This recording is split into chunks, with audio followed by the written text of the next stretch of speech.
Hello and welcome. Today I'm going to talk about ways for foreign investors to open up a business in Russia. This is going to be one in a series of videos that we plan to devote to a foreign business launching on the Russian market. So then, today I'll be talking about obtaining accreditation for a foreign company's branch or representative office, forming a company in Russia, acquiring a business that's already active, and certain aspects of antitrust regulation that relate to opening up a business.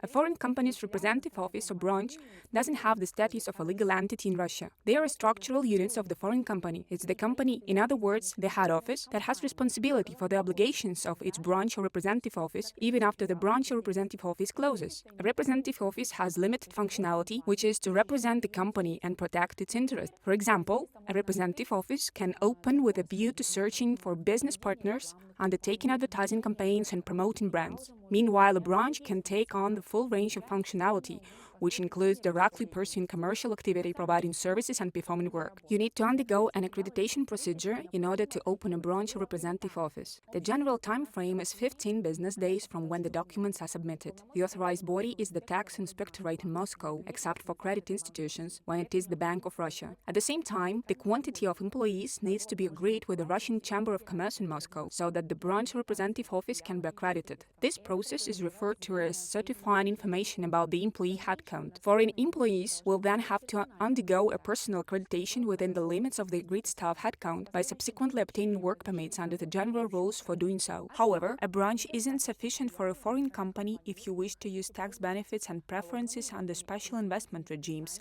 such as advanced development areas, known as ADAs, and the free port of Vladivostok. A registered legal entity within the borders of these territories is required.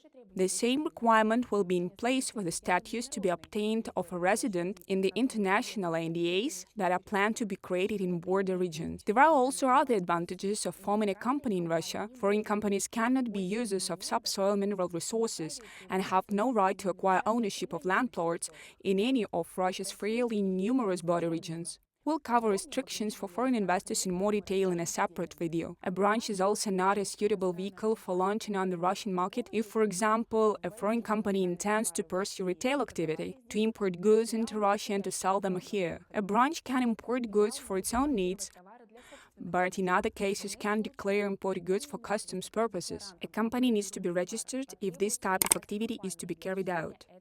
Now I'll talk about forming a company in Russia.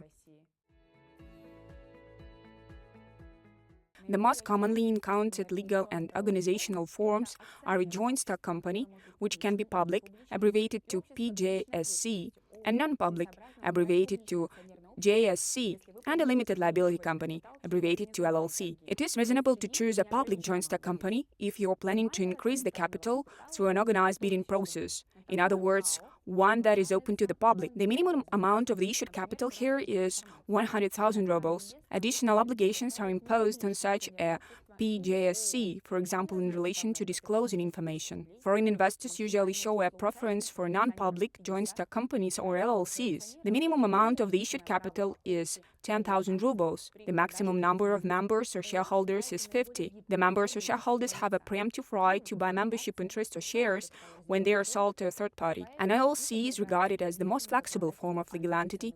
Its issued capital is divided into membership interests, so it doesn't issue shares. This means that it is outside the scope of regulation by legislation on the securities market. The issued capital is paid up using monetary funds in no less than the minimum possible amount. It can also be paid up by non-monetary means, such as equipment or motor vehicles. There are stricter requirements for the amount of the issued capital, for example, in the case of insurance companies, where it must be 300,000 rubles. For banks, the figure is even higher, being 300 million rubles for a basic license and 1 billion rubles for a universal license. The procedure for registering a company takes 3 business days after the documents are submitted. However, in practice, up to 2.5 months may be needed, which takes account of preparing all the documents in relation to a foreign founder. In addition, joint stock companies must register a share issue with the regulator, the Russian Central Bank. This adds between 1 and 2 months to the time you require for registering. It's possible to form a company with a sole founder or even several foreign investors, or as a joint venture in partnership with Russian investors. It's important to bear in mind the general rule that a company that itself has a sole member or shareholder cannot be the founder of a company. We'll tell you about the procedure for registering an LLC in a separate video. Here are a few words about a parent company's liability. In general, a parent company isn't responsible for the obligations of a company it creates, in contrast to branches or representative offices. In this case, a parent company bears the risk of losses only within the limits of the value of its membership interest or of its shares. However, there are some exceptions, examples being if her subsidiary is declared bankrupt owing to the fault of its parent company, the latter bears secondary liability under transactions that the subsidiary has entered into in order to implement instructions of the parent company, with the parent company also bearing joint and several liability. Members who haven't paid up their membership interests or shares in full can also be liable. And now, foreign staff. It's permitted to hire foreign staff as long as they obtain work permits, and other formalities are carried out depending on the employee's status.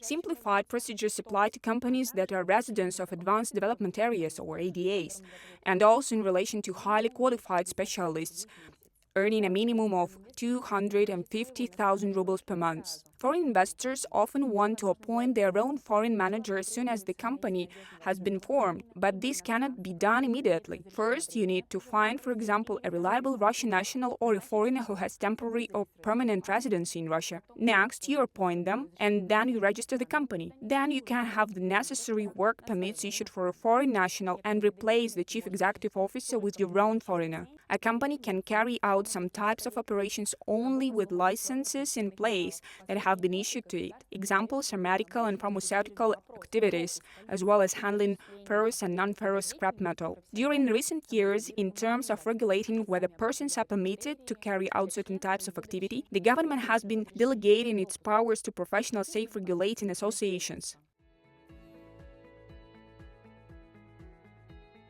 These determine the membership criteria themselves and issue the relevant permission or clearance. Construction is an example of one of these types of activity. Next, I'll speak to you about acquiring a business that is already active. There are two ways: buying membership interest or shares, which is the most widespread method in Russia to acquire a business. It is also possible to acquire assets, movable and immovable property. On the one hand, when you buy membership interests or shares, a transfer takes place of all permissions and licenses issued to the company, the established brand, and also the staff that have been hired. On the other hand, you buy a company with all of its debts, if there are any, as well as its tax and administrative risks. When you buy assets, it's only the encumbrances on the property that pass, such as a pledge, among other things, without the debts and risks of the company itself. Whether you buy a company or just assets, it is advisable to conduct legal due diligence. The main purpose is to determine the risks and ways to mitigate them. I'd like to draw to your attention the fact that in many cases, clearance from the antitrust authority is needed when you form a company or buy shares or membership interests. Let me cite some examples. When a company is formed and its issued capital is paid up by shares, membership interests, or assets. When a particular block of shares or membership interest in the issued capital is acquired, and when assets are acquired at a cost of over 20% of the balance sheet value of the seller company, among other things. At the same time, the details of the transaction are of crucial importance, for example, the transaction price or the value of the assets of the buyers and the sellers group. In some cases, other permissions are required, an example being transactions with strategic enterprises. We'll discuss that in detail in a separate video. Well, today I've spoken to you about the main points for foreign investors in relation to launching on the Russian market. Much depends on your aims and your plans, as well as the fields in which you act. That's everything for the time being. Best wishes. Goodbye.